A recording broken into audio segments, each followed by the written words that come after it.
Everybody, welcome back to another episode of FSi Fantasy Baseball Picks. I'm your host, Megaroar 31. I apologize for this week. McKinley was on vacation. I was supposed to do Tuesday, Wednesday, Thursday. I got really sick. I thank you for all who reached out to us saying, hey, what happened to the videos? Are you guys okay?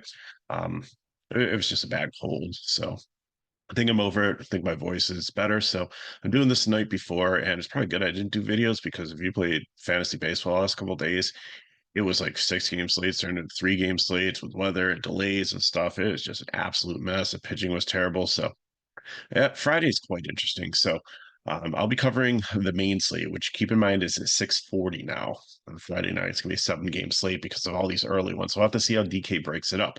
But there's a 3 game like 1 o'clock slate that starts at 105. It's got the Yankees, Blue Jays. It's got Oakland, Detroit. Detroit's favored by a ton in that one. It's got the Dodgers at Wrigley with the wind blowing in at like 17 miles per hour.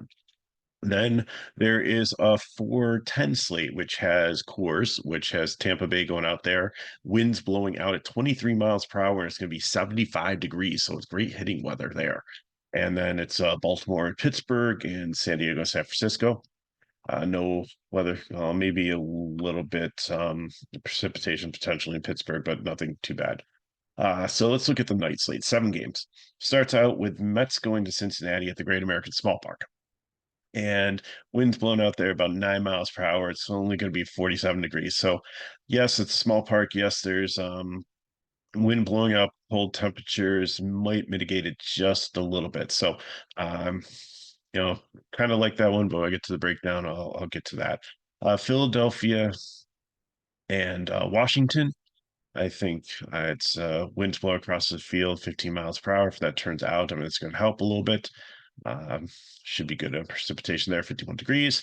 Arizona at Atlanta, wind blowing out 12.8 miles per hour and 60 degrees. So that's some decent hitting weather there. Kansas City, Chicago White Sox wrap up the series there. Is currently 10-1. I was looking at the box score and trying to figure out how they only had 5 earned runs and scored 10. And one of the pitchers gave up a home run with 0 earned runs. So if anyone can figure that one out, please let me know. So that one, 60 degrees, wind blowing in at 10 miles per hour. And Houston and Texas is in a dome, doesn't matter. Milwaukee is in a dome, doesn't matter. Boston and LA, wind blowing out like 20 miles per hour. But when you get to the games out west, it really kind of in San Francisco, in Dodger Stadium, in LA, and it's kind of mitigated just the way the stadiums are built. But it's a little bit of a factor. And 56 is not cold, but not warm. It's just kind of in the middle of temperature. So looking at pitchers, we got some decent ones here. So going up top because he got rained out the other day, Strider is at 11K. So you want to pay up. I think that's definitely a good option. I think my second favorite option would be Peralta at 40 or 93. Seattle just has no like pop this year. Like really disappointing. Like this offseason, they got made a couple moves, but they lost Suarez, but they brought some guys in. I know they have a couple injuries, but just don't look great. Peralta, first game, did really well, gave up 1 earned run on a home run, went 6 innings, he had 8 Ks. And I think with the Ks in that Seattle lineup, I think he's going to be my second favorite pitcher, or maybe, my SP1 if I'm trying to get some big bats in my lineup. Gilbert, I think, is okay. Milwaukee's been pesky to start this season, and it's at home, so uh, we'll see how he comes out. It wasn't bad in his first start. He had 8 Ks, again, 1 earned run, 7 innings. So it looks like he stretched out and go pretty deep there. So another decent option. And then Nola got shelled, but he played the Braves, and he looked a little shaky in spring training. But I open to take a shot with him against Washington with the wind blowing in there. I think that definitely might be a good bounce back, get right situation for him there. So I think out of the top pitchers, he'd be my fourth in line. But I did build a really nice lineup with him as my SP1, so I'll see how that works out for me. Uh, in the mid range, the Singer is definitely probably the best one here. He had a solid outing first time. The White Sox have been abysmal with injuries and just like they went from like World Series contenders last year to almost like the bottom of baseball this year. It's just wow, the fall has happened fast. So I don't know if they like blow up that team and try to start over again, bring up some young guys or what they're going to do there, but they're not playing so good baseball. Crawford, I kind of like too. The Angels have been, besides Trout and Ward, have been terrible. Renfroe, I think, is banged up. He's day to day, so he won't be out there. Anthony Rendon, who's been leading off when Renfroe hasn't, is 0 for 20. It's 2024. Like he's had 19 at bats and zero hits. I mean, these guys are like so far below the Mendoza line for batting average that they do not scare me at all. Crawford has been solid in spring training, good first outing, and I think I've definitely respect him here as a SP2. Or if you're trying to get cute and pay down at pitcher, if you want to load up on bats, I don't struggle with Singer and Crawford as like a pairing there. Green is at the Great American Small Park, and the wind is blowing out a little bit, like 10 miles per hour. However, the temperatures are 47 degrees, so it's not great hitting weather. And the Mets have been pretty bad too. Besides, like Alonso, like McNeil's been bad. Um, Alvarez has been decent, but Nemo, I think his batting average is like 0.004 or something, like really, really bad. Lindor's got off to a slow start, and now at the bottom of the Mets lineup, there's more strikeouts. Now that they had like DJ Stewart and Beatty and some others, so definitely some Green could be kind of sneaky there, even with the ballpark factor. Like the Mets don't scare me at this point in the season yet. Fedde, the only reason I think that he's in play here, not a fade, is just because I haven't watched the end of the game yet. But if the White Sox have to use a bunch of the bullpen, they're only in the seventh right now with 10-1 to get through the rest of this game, then he might have a longer leash. He wasn't bad in his first start, and maybe Kansas City after putting up 10, like it's the last game of the series, maybe they rotate some of the people out and sit some people like Frazier sat today. So I mean, there was one that wasn't in the lineup. So I think if you're desperate and need somebody in the 7K range, he works. Cannon, I'm not playing. Had a terrible first start. I know that Boston has not really set the world on fire, but I think tomorrow's going to be a breakout day for them. And I'll get to that when we get to lineup builds. A little teaser there. And Bradford, he had a 6,700. I know he's against a Houston team that doesn't strike out that much, but he was solid in his first start and uh, only went 5 innings. So there's that. 2 earned runs, 1 home run, 6 Ks. I mean, I think you could do worse if you're like punting and playing large field tournaments. But Quintana, I'm not interested in Cincinnati. There, especially a left-hander with some of the righty power there. He only made it like 4.5, so I don't think he's going to make it deep in the game. I think he's going to give up some runs. Henry at Arizona, he gave up 5 earned runs in his first outing. He only lasted 4 innings, and he's playing against Atlanta as a lefty with some decent right-handed power in a ballpark where it's 60 degrees and the wind's blowing out. So no, thank you for that one. And Patrick Corbin, even though he trolled us in spring training and came out and looked like Cy Young and threw this amazing game when everybody stacked against him, has come back to true form and gave up 4 runs and with 2 home runs in 4 innings in his first, and only could get 2 strikeouts in his first outing.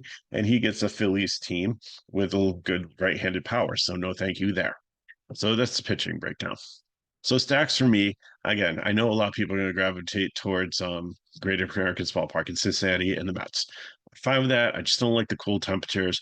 I really like Atlanta as my number one stack, and I really like Philly against Corbin as my number two. Cincinnati and the Mets, I will definitely play, but Atlanta and Philly is who I really am gravitating towards. Houston and Texas, I think, make great GPP plays. And Boston, the lefties, I really think I'm onto something there. I think they're going to be surprising up against Cannon. Cheap Washington, I always like. If Nola continues to struggle, this might be a epic GPP play. They were death by 1,000 cuts. I like especially the top of the lineup. Abram has speed and power, and Thomas is up there, and Reese at the catcher. Um, Menendez, he's the first baseman, correct? Am I saying it right? Meneses. I don't think he's been off to the greatest start. He wasn't in spring training. He's in 250. Like I don't know. He might come around, but like at least those three in the Washington stack, maybe some others to add in there are off to a really good start this season. I think it's a good young team. I think it's gonna. They're a generation behind like what Baltimore and Arizona have done. But I think they have the potential to put things together, and if they play together a couple years, to be pretty have a pretty strong core. So look forward to seeing them over the next couple of years. LA, like I said, just a GPP. Besides Trout, they're all like in the 4K range or below, like the 3K range. But there's really, besides Trout and Ward, there's nothing on that team so far. Like, I hope he's back, and I was hoping that he'd pick up where he left off before he got injured last year. I mean, Ward certainly did. He got hit in the face with a pitch and was out the rest of the season, broken cheekbone or something. He came back and has shown power and a lot of skill there. So I like seeing that. But the other pieces, like maybe they'll come together, but it's not looking really good post Otani era there. Kansas City, like I said, 10 runs. I mean, maybe they can do it again tomorrow against Fetty and used up bullpen. So, they're definitely like them. And you can get a three man left-handed stack like really cheap for them. Leverage plays would be Arizona against Strider. Uh, I mean, they're better like righty against lefty. Like Carroll really hasn't done much to start the season, and I think Thomas was hurt. Their Blaze Alexander has been great at shortstop, but he's a righty and usually faces lefties. So we'll just have to see what that lineup brings. But I like Strider in that matchup. Seattle, like I said, really hasn't gone off to a really good start. Milwaukee against Gilbert, I think he'll be popular. And then the White Sox, I think Singer will be everybody's SP2. So leverage play there. So let's look at some lines, get you on your way to start your day. So here's what I'm going to do. I am going to build a Brave stack and give me DRNO. And if Chadwick Trump is the catcher, I'm fine with that too. Riley, Arcia, and Duvall. And I'll let you make the decision if you want to pay all the way up for Acuna or if you want to throw like Ozuna in there. But like I said, you can fill in the rest of this one with cheap Kansas City bats at first base. Frazier should be back in the lineup. The matchup tomorrow, second base. Outfielders with Renfro and Melendez and other ones. Really cheap too. You can get three Kansas City bats and figure out who your fifth Brave's going to be, and then figure out who fits for your starting pitcher. Probably won't get up to Strider with that one unless you go four Kansas City bats cheap. But you could probably get Peralta, Gilbert, or Nola in that one. For GPP, give me Crawford. Uh, Probably, if since it's GPP, maybe I'll go Singer or Bradford there.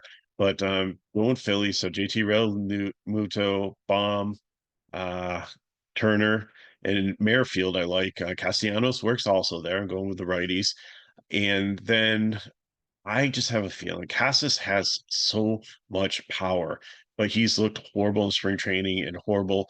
It's just a matter of time, and I'm calling it tomorrow. Tomorrow's going to be his first home run. I love the matchup against Griffin Canning. So tomorrow, Cassis first home run. And then give me some of the other left-handers there. Yoshida, if you want to put Duran there, that works also. If you want to go Devers over Baum, or if Baum's not in, there's another lefty bat. So it's going to be right-handed Philadelphia bats, left-handed Boston bats. That's my GPP.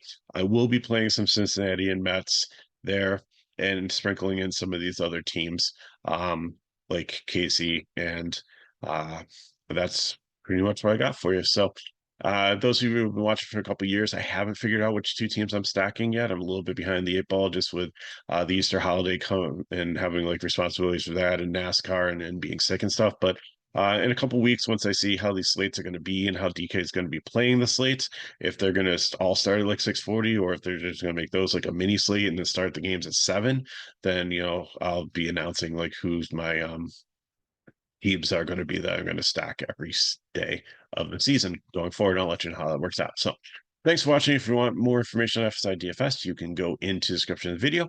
And we have a brand new Discord now, so an upgraded one. So thanks to Moon for working that out for us. It's been great. And you can sign up for a day for Major League Baseball, for a week for Major League Baseball, for a month. We got all kinds of packages to fit your price and the time you want to commit to it.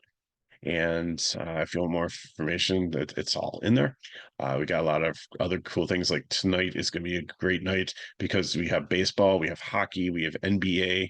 There's probably soccer going on that Charlie's going to be doing, and I've got NASCAR. There's a truck race, so you want a one-day VIP pass? It's $6. Get you all those sports. Great deal. So sign up for that. If you have any questions, you can put them in the chat below. And if these videos help you, please help us back. Like the video, subscribe to our channel if you haven't already, and share with your friends. So thanks for watching. Good luck in your contest. You know how to get a hold of me, and I'll see you next time.